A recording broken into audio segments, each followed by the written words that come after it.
तो हो गई, बहुत चर्चा हो रही है। तो पंकज सर से मैं पहले शुरू करती हूँ। ये आपका, वो सब बोल रहे हैं, पहला लीड रोल है, तो कैसा लगा आपका पहला लीड रोल?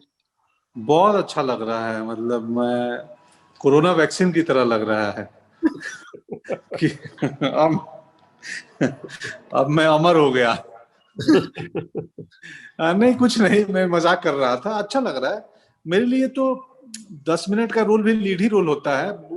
उन कैरेक्टर का 10 मिनट उन फिल्मों में होती है, और बाकी जिंदगी उनकी मैं जी लेता हूँ, मुझे पता होता है। सो एक अभिनेता के लिए छोटा पार्ट हो बड़ा पार्ट हो, सिंसेरिटी, ईमानदारी, मेहनत, और जेन्युइनली हम हर कैरेक्टर का मैं इतिहास, हिस्ट्री खुद से बनाता था कि ये बंदा क्या है, कहाँ है, भले फिल्म में छोटे देर के लिए दिखे।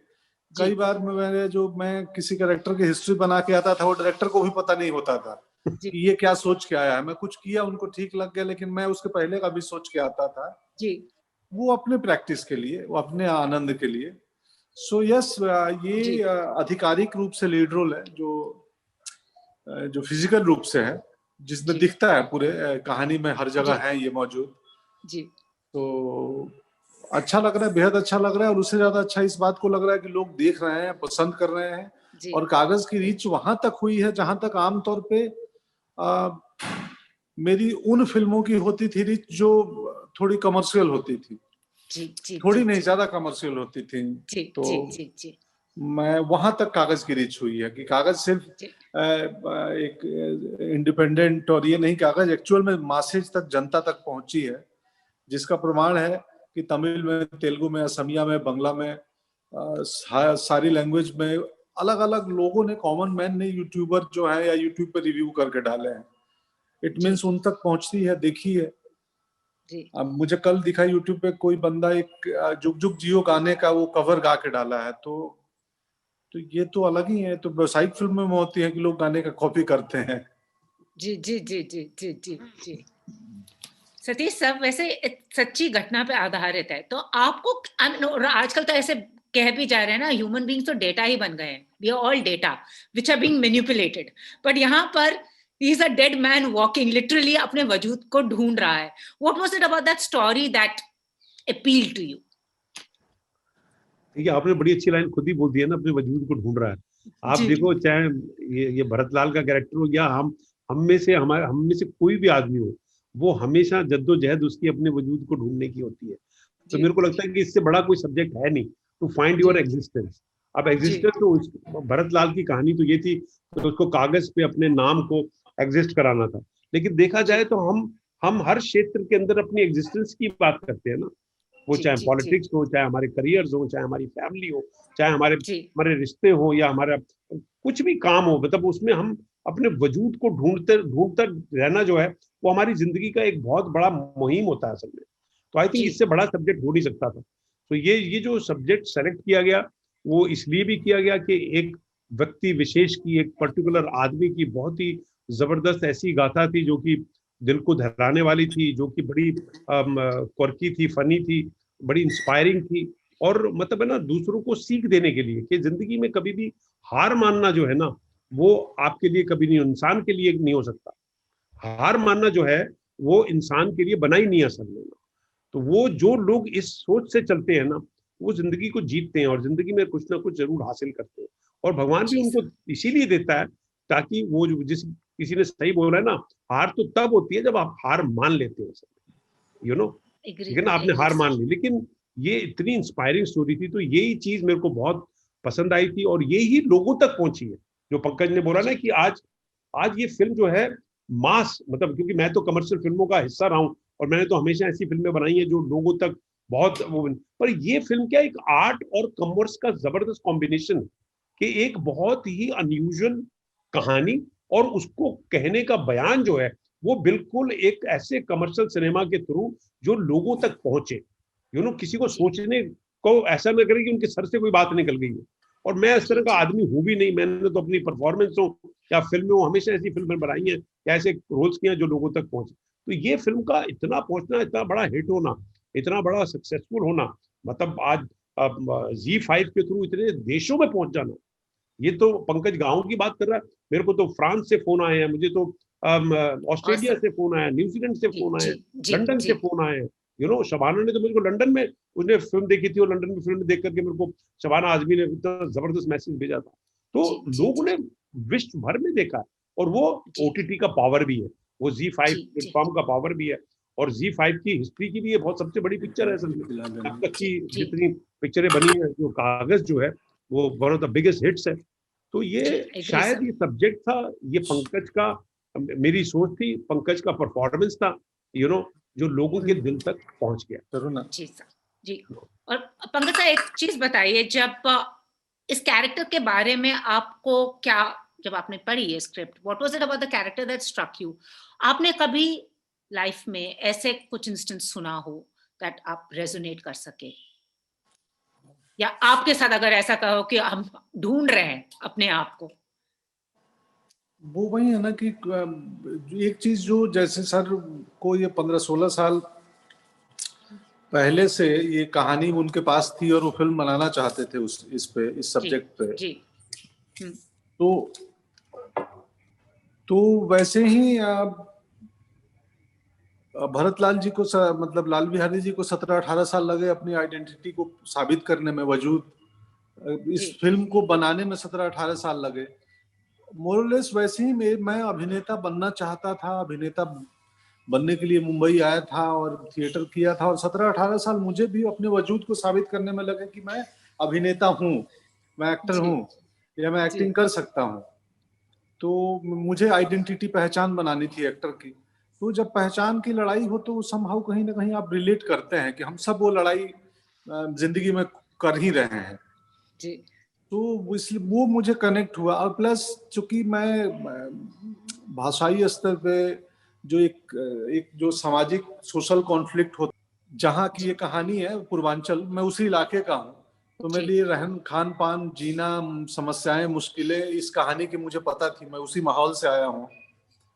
तो दाखिल खारिज होता है हमारे यहाँ, जमीनी लफड़े कितने होते हैं, और तो इस दुनिया को जानता था मैं, इसलिए और रिलेट हुआ, रिलेटेबल लगा, अपना सा लगा।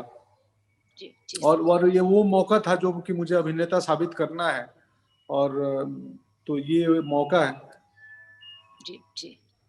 सतीश सर, एक और चीज बताइए, लाइक कहानियां हम देख रहे हैं, यू ऑल्सो, आप दोनों ने फिल्में भी की हैं, OTT प्लेटफॉर्म्स भी है। कभी कभी क्या होता है, जो ऐसी कहानियां होती हैं वो दब जाती हैं जब स्क्रीन पे जाती हैं, OTT प्लेटफॉर्म से लोगों को मिली है, बट आपको अभी लग रहा है producers are also wanting to invest in stories like this, जैसे Salman Khan Productions is associated with this. आप दोनों को लगता है कि this actually is important, that producers are wanting to invest in different types of stories and taking a risk? अब वो नहीं है बॉक्स ऑफिस वैल्यू क्या होगी इसकी, वो होता है मगर वो कम हो रहा है थोड़ा बहुत। नहीं, देखिए, एक होती है बॉक्स ऑफिस वैल्यू, और एक होती है कि आप जो इन्वेस्ट कर रहे हैं आपको कम से कम उतना तो वापस मिल जाए, जी जी जी, बना करके, या उससे थोड़ा ज्यादा मिल जाए। जहां तक लोगों को बिलीव करने की वाली बात है, आई थिंक पिछले कुछ दिनों में ऐसा हुआ है कि कई लोगों ने एक्चुअली बहुत अनयूजुअल कंटेंट को सपोर्ट किया, ठीक है ना, बहुत अनयूजुअल कंटेंट को सपोर्ट किया। एक दृश्यम के मनीष हैं, वो काफी फिल्मों को सपोर्ट करते हैं, और बहुत से स्टूडियोज ने भी कई बार किया है ऐसे जो डिफरेंट कंटेंट है। बट कागज जो है, कागज का सलमान खान का सपोर्ट और SKF का सपोर्ट होना, ये बहुत बड़ा मैसेज है सब, ये बहुत बड़ा एक तरह से संदेश है कि भाई, अगर, क्योंकि सलमान खान ने जब ये कहानी सुनी तो he was totally shocked and he said, sir ये तो बहुत कमाल की कहानी है, तो आगे सुनाइए क्या होता है, आगे सुनाइए। जब मैं भारत की शूटिंग कर रहा था माल्टा में, वहां मैंने इनको बताई थी कि मैं पंकज त्रिपाठी के साथ पिक्चर बना रहा हूँ। उन्होंने पूछा क्या कर रहे हो, क्योंकि हम तेरे नाम के बाद कभी मिले नहीं थे, और बीच बीच में मिलते रहते थे, पर कभी काम की बात कभी नहीं हुई थी, और भारत में हम इकट्ठे काम कर रहे थे, तो वहां मैंने सुनाई। तो ये सलमान, और वो उन्होंने मुझसे पूछा क्या कर रहे हो, तो मैंने कहा आप प्रेजेंट कर दो, तो कहने के डन, वो बस इंस्टिंक्टिवली हो गया।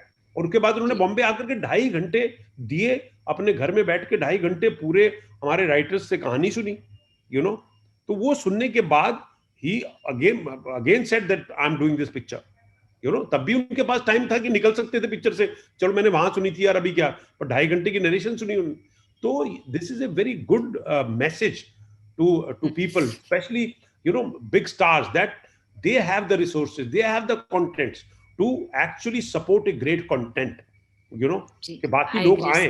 तो आई थिंक सलमान का इस पिक्चर में आना और सलमान खान का इस पिक्चर को सपोर्ट करना, एसकेएफ का सपोर्ट करना is a big message to people that you know, let's do and support a great content which is very unusual and yet very commercial also, you know. जो और Pankaj sir, आपने एक बहुत पते की बात बोली थी गुंजन सक्सेना के टाइम पे कई लोगों को कि आप लोग बॉक्स ऑफिस को लेकर क्यों करते हैं, आपको वो पैसे मिल रहे हैं क्या, फोकस करो स्टोरी क्या और उसको सपोर्ट करो। Do you think Pankaj sir अब ये चेंज होगा? क्योंकि पूरे 11 महीने में मैंने बॉक्स ऑफिस नंबर्स नहीं सुने, एवरीवन इज वॉचिंग एवरीथिंग। हाँ, उसमें अच्छे बुरे की बात, सिनेमा में एक ऑडियंस के लिए हमेशा मुझे लगता है उसके लिए महत्वपूर्ण है कहानी या तो पसंद आई या तो नहीं पसंद आई, फिल्म अच्छी लगी या बुरी लगी, चॉइस हर किसी का इंडिविजुअल अपना है और स्वागत है। लेकिन जब कॉमन ऑडियंस बॉक्स ऑफिस की बात करने लगती है तो संदेह होता है थोड़ा, क्या कॉमन लोगों को व्यवसाय से क्या मतलब है, उनको तो सिनेमा से पसंद और नापसंद से मतलब है। सो वो मुझे वियर्ड अजीब लगता था कि यार इसमें आम लोग एक क्यों बॉक्स ऑफिस की बात कर रहे हैं, इससे आपका क्या लेना देना, आपके लिए फिल्म अच्छी और बुरी होना ये ज्यादा जरूरी है जी। बट यस वही है, तो वो अब सिनेमा में जब वही होता है ना कि व्यवसाय इन्वॉल्व हो जाता है तो व्यवसाय में हम नंबर की बात करने लगते हैं ना। और आप दोनों एनएसडी से हैं, तो कैसा माहौल था वैसे सेट पे when actor is directing, same background से दोनों आ रहे हैं, कैसा था वैसे ये बताओ? आप दोनों का ब्रोमांस कहते हैं ना कमर्शियल में, कैसा था ब्रोमांस? बहुत ही सहज सिंपल, दो देहाती लोगों का जैसा हो सकता है। सो मुझे याद नहीं कि कभी सर मेरे पे नाराज हुए या मैं कभी सेट पे 5 मिनट देरी से पहुंचा, और उल्टे तो इतना स्मूथ था पूरा प्रोसेस कि पूछिए मत। वो जो एक फिल्म मेकिंग में थोड़ा सा हेडेक परेशानी होती है वो तो कतई नहीं थी। सिर्फ लास्ट के दिनों में जब क्लाइमेक्स कर रहे थे, जब क्राउड बढ़ गया तो मैं देखता था कि सर थोड़े परेशान रहते थे क्योंकि अब 1000 का क्राउड है, 3 घंटे रोड मिला है, मेन रोड खाली किया है। मैं तो बोला भी कि सर आपने स्टूडियो बना दिए हैं मेन रोड को जल्दी। तो बहुत सुखद था, बहुत ही स्मूथ और आरामदायक प्रोसेस था पूरी फिल्मिंग जी। तो सर बताओ कैसा था माहौल वैसे? दो एक्टर, एनएसडी, थिएटर भी किया है, फिल्में भी किए हैं, more or less struggles have also been the same. देखो तो वैसे तो मैं वैसे भी जब डायरेक्ट कर रहा होता हूँ ना तो मैं अपने एक्टर को छोड़ देता हूँ पूरी तरह, और जब मैं एक्टर होता हूँ तो अपने डायरेक्टर को छोड़ देता हूँ पीछे, ठीक है ना, मैं हमेशा भूल जाता हूँ उसको।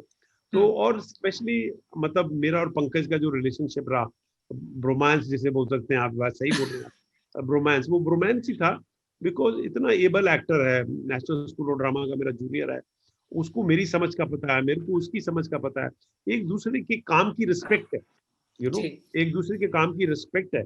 उनको भी, पंकज को ये नहीं है कि मैं कोई कैलेंडर वाला कॉमेडियन और पिक्चर डायरेक्ट कर रहा हूँ सर में, है ना, सबसे फेवरेट कैरेक्टर है वैसे कैलेंडर। उनको भी पता है कि ये संजीदा आदमी है क्योंकि उन्होंने मेरे नाटक देखे हुए और मैंने इनके परफॉर्मेंस देखे हुए। फिर दूसरा है कि हमने स्क्रिप्ट पढ़ ली है, तो जब स्क्रिप्ट पढ़ के, तो पंकज जैसा एक्टर तो झूठ नहीं बोल सकता ना, वो पिक्चर के लिए तो पिक्चर तो नहीं करेगा ना, असल में ये पिक्चर करनी है तो मैं पिक्चर कर लेता हूँ, अच्छा लीड रोल है तो कर लेता हूँ यार, पिक्चर कैसी भी हो, ठीक है ना, he will never do that, he will मतलब से कि नहीं यार स्क्रिप्ट सही सर, सही नहीं है असल में। और मुझे भी पता है कि ये पूरा क्या उस पिक्चर के लिए, उस रोल के लिए कैरेक्टर, तो आई थिंक हम दोनों का तालमेल जो है ना विदाउट एनी डेफिनेशन, मैंने तो कभी डायरेक्ट भी नहीं किया इसको, एक्चुअली कभी मैंने इसको नहीं बताया ये डायलॉग को ऐसे बोलो यार, समझे ना, क्योंकि मुझे पता है कि मैंने ये डिसाइड कर लिया कि जैसे ये बोलेगा उसको ग्रहण मैं करूंगा, क्योंकि मैं होता ना एक एक्टर के काम की रिस्पेक्ट होती है आप, यू नो, और जब आप उसको पूरा कार्यभार दे देते हैं तो फिर आप उसको मतलब है ना, पंकज कब कागज जब मैंने देखी आप दोनों को कह रही हूँ, मेरे को ऐसे लग रहा था कि मेरे घर के पीछे जैसे एक बस्ती है, it could have been unfolding वहां पर ही, वहां ही ये किरदार है, वहां ही ये कहानी है, it was so natural. But आप दोनों कलाकार हैं, आप दोनों क्रिएटिव आर्टिस्ट हैं, आप दोनों से ये पूछना चाहती हूँ, आजकल ये जो मुद्दे हैं कि हम ऑफेंड हो जाते हैं, हाल ही में कोई मिर्जापुर से किसी ने लिखा है, मिर्जापुर को गंदी लाइट में दिखाया जी, ऑफेंड हो गए हम, चेंज करो नैरेटिव्स। व्हाट आप एज टू क्रिएटर्स आप क्या कहना चाहोगे कि हम लोग हर चीज को लेकर ऑफेंड हो जाते हैं? पंकज सर। हाँ जी, आज नाराजगी हो जाते हैं, आजकल कंटेंट बदल रहा है बिकॉज किसी की फीलिंग्स ना ऑफेंड हो जाए। नाराजगी बेशक देखिए, पसंद करना और सराहना मुश्किल काम है, नाराज होना आसान काम है जी। तो हम आसान की तरफ जल्दी चले जाते हैं। एंड यस, लोकतंत्र में नाराजगी का भी स्पेस है, सहमति असहमति दोनों चलता है और सब किसी का अधिकार है, आप सहमत हो या असहमत हो। बट सेम टाइम हमें सहमत असहमत होने से ज्यादा जरूरी है तार्किक होना, लॉजिकल होना, कि इसके पीछे तर्क कितना है, हम तर्कपूर्ण तरीके से असहमत हैं या हम सिर्फ यूं ही असहमत हैं। सो ये तो बहस का मुद्दा है ऑल टुगेदर। और हम भावनाएं इतनी थोड़ी हल्की हैं कि बहुत आसानी से आहत हो जाएं किसी भी चीज से, किसी भी करने से। सो ये तो खैर बहस चल ही रहा है। अब तो ये भी बहस चल रहा है कि ओटीटी पे कितनी छूट होनी चाहिए, सेंसर होना चाहिए, नहीं होना चाहिए। तो जरूर बहस, बातचीत होगी, बहस होगी, तभी तो कुछ हल निकलेगा। क्योंकि एक तरीके से वो तो है ही कि मान लो कोई जेन्युइनली हमारे किसी कहानी से आहत होता है तो हम तो उस बात को इग्नोर तो नहीं करेंगे ना जी। तो भाई क्यों हुए, हम क्रॉस चेक जरूर करेंगे एक बार कि ऐसा क्या हमने कर दिया कि इनको इतना दुख पहुंच गया, या इनका दुख क्यों है। सो वो तो सेल्फ असेसमेंट का ये है ही। और आजकल मुंडे मुंडे मति भिन्ना, हर दिमाग का मति अलग अलग है। तो जैसे आप सबको समझ नहीं सकते वैसे ही आप सबको समझा नहीं सकते, इसलिए आनंद में रहिए। सही में। सतीश सर, आप क्या कहना चाहेंगे? वैसे सेंसरशिप होनी चाहिए ओटीटी प्लेटफॉर्म की? देखिए, जिस लोकतंत्र में हम रहते हैं, जो डेमोक्रेसी है हमारी, वो तो हमें इजाजत नहीं देती, लेकिन हमारी अपनी पर्सनल सोच जो है ना, हम उसको इम्प्रूव कर सकते हैं असल में। अब ये होता है ना, मैं तो सेल्फ सेंसरशिप के बहुत फेवर में हूँ कि आपको खुद सोचना चाहिए। और पर्सनली अगर देखा जाए, आपने मेरा काम इतने सालों से देखा, मैं तो कभी इस सिलसिले में कभी पढ़ा नहीं हूँ असल में, तो मैं इसके ऊपर कभी जवाब भी नहीं दे पाता हूँ असल में, क्योंकि मेरे लिए ये चीज है नहीं। आज मेरे को बड़ी खुशी होती है कि कागज के लिए लोग बोलते हैं कि पूरी फैमिली बैठ के देख सकती है यार, पूरी फैमिली जो है वो फिल्म इकट्ठे बैठ के देख सकती है। तो मैं कभी इसका भाग नहीं रहा हूं, तो मैं इसके बारे में बोलना भी मेरे को समझ में नहीं आता, क्योंकि मेरा विचार और मेरे थॉट्स है ना, इस तरफ जाते ही नहीं है कि मैं पर्सनल जिंदगी में किसी को आहत नहीं कर सकता। मैं किसी को, अगर मैंने कई बार अपने सर्वेंट से माफी मांगी हुई है कि मैंने आपको गलत बोल दिया यार, या अपने ड्राइवर से माफी मांगी हुई है। मैं उस प्रवृत्ति का आदमी हूँ, तो मैं तो इस सोच की तरफ जाता ही नहीं हूँ। तो मेरे को ऐसा लगता है कि सबको हक है सब करने का, हर एक की सीमा होती है, वो सीमा आप समझे, वो समझने की भी सीमा और ना समझने की भी सीमा, वो सबके हाथ में होती है। तो यही मेरा मत है उसके अंदर, और कुछ नहीं है। बस जाते जाते कागज बोलते हैं ना, जिंदगी कागज की तरह, हर दिन एक नए पन्ने में आप शुरुआत कर सकते हैं। तो अब मैं कह रही हूँ, कागज पिक्चर का नाम है, आपके सामने एक कागज है। इस साल के लिए आप दोनों का क्या रेजोल्यूशन है, या क्या ऐसी चीज आप शुरू करना चाहते हैं आपस में? पंकज और सतीश दोनों। मेरा तो थोड़ा ज्यादा डिसिप्लिन रहूं, सेहत पे ध्यान दूं, फिटनेस पे ध्यान दूं, अच्छी कहानियों का हिस्सा बनूं जी। मेरा तो हमेशा ये रहता है, मैं आज भी किसी को बोलता हूँ, आज मेरे ऑफिस में या मेरा नेफ्यू निशांत कौशिक है, वो कहता है चाचा जी मैं आपकी एनर्जी मैच नहीं कर सकता, मेरे को तो काम और काम काम काम और पिक्चरें रोल्स, मतलब अभी मैं अगले 4 महीने तक एज एन एक्टर बिजी हूँ अभी तो असल में, और क्या चाहिए। मैं हमेशा ये रहता हूँ, मैं जिसे कहते हैं ना कर्म योगी जिसे बोलते हैं, मैं उसमें विश्वास रखा है, तभी आज तक, चाहे वो एक्टिंग हो, चाहे वो डायरेक्शन हो, चाहे वो राइटिंग हो, चाहे वो प्रोडक्शन हो, चाहे वो टेलीविजन हो, चाहे वो थिएटर हो, चाहे वो रेडियो हो, मतलब मैंने सारे काम जो पॉसिबल थे वो सब कर लिए। बिकॉज हर एक आदमी की अपनी एक नेचर होती है, प्रवृत्ति होती है, और मैं ये साल भी ये सोचूंगा कि कुछ ऐसा करूं, मतलब है ना, जो कागज से भी अच्छा हो। कागज का इतना अच्छा हुआ है, इतना सुपर रिएक्शन आया, पिक्चर सक्सेसफुल हो गई है, सुपर हिट का टैग मिल गया इसको, तो अब कुछ ऐसा करें जो कि हो, और पंकज के साथ कुछ ऐसा करें जो इनको नया लगे, मुझे नया लगे असल में, वो भी बहुत जरूरी है असल में, क्योंकि अब हम कोई कागज जैसी दोबारा पिक्चर नहीं बना सकते ना, पता चला फिर गाँव में शूट कर ली, क्यों ना हम पंकज के साथ कुछ एक नया करें जो हम दोनों के लिए फिर एक रेवोल्यूशन हो असल में। Thank you so much Pankaj sir. ऐसा क्या है जो आपने अभी तक किया नहीं है, ऐसा कोई नई चीज जो नहीं की है? या कोई ऐसी चीज जो आप नहीं कर सकते जो लोगों को नहीं पता, बता दो वैसे। हम बहुत कुछ नहीं कर सकते, और अभी ऐसा क्या किया नहीं है वो तो मैंने कभी ध्यान दिया नहीं, करूंगा, देखूंगा, एक्सप्लोर करूंगा तो पता चलेगा। बहुत सारी कहानियों का हिस्सा नहीं बना हूँ, बहुत सारी ऐसी अनटोल्ड कहानियां हैं जो जो जो मुझे करनी है। जैसे एक जो आए दिमाग में। मैंने प्रेम कहानी नहीं की है कोई हार्डकोर, हाँ प्रेम कहानी वो ही कर लूंगा। Satish sir, next movie love story with Pankaj sir. Why not? Why not? I think he's the most charming person. और उसका थोड़ा सा नमूना जो है आपको कागज में देखने को मिल गया है। कागज में कहीं कहीं दिखता है उनका रोमांस। मेरे एक डायरेक्टर हैं एन पद्मा कुमार, वो पंकज के इतने दीवाने हो गए असल में, उन्होंने मेरी पिक्चरें भी बनाई हैं। वो कहने लगे सर इस आदमी का, इस एक्टर का कमाल है, मतलब in romance he so charming, so charming, so real. वही तो मैंने देखा, वो जो मैंने पहले कभी नहीं देखा। मेरा फेवरेट शॉट है पंकज का कि वो हम इम्प्रोवाइज कर रहे थे 2-3 शॉट। एक तो पंकज ने सजेस्ट किया, मोन्टाज चाहिए थे हमको, क्योंकि उसके साथ कहानी भी चल रही है, उस गाने के अंदर, रोमांटिक गाने के अंदर स्टोरी भी साथ साथ आगे बढ़ रही है। तो पर मैंने कहा कि ये सब्जियां लेकर के, टोकरी लेकर के जरा मटकते हुए आओ। अभी मटकते हुए तो पंकज ने कभी किया नहीं था असल में इस तरह का, पर बहुत सही किया है। बट हाउ ही डिड, ही केम, फिर वो आटा वो उसको लगा देती है। फिर पंकज ने मुझे बोला कि सर मेरे को रोटियां पकानी बड़ी अच्छी आती है सब में। तो मैंने कहा जैसा तुम रोटियां पकाओ यार, ये बड़ा अच्छा होगा कि यार नॉर्मली तो हस्बैंड बैठा होता है, औरत पकाती है और वो लेके आती है, पर हम यार ये दिखाते हैं कि पत्नी का प्यार कितना जबरदस्त है कि बच्चे और पत्नी बैठी हुई है, ये सेक करके रोटी लेकर के और वो लेके आ रहा है। Next moment improvise. तो I think why not? I will like to make a great love story with Pankaj Tripathi. Looking forward to that, the great love story starring Pankaj Tripathi. Thank you so much, gentlemen, for talking to me. All the very best. Thank you, Pooja. Thank you, sir. Thank you very much. Thank you.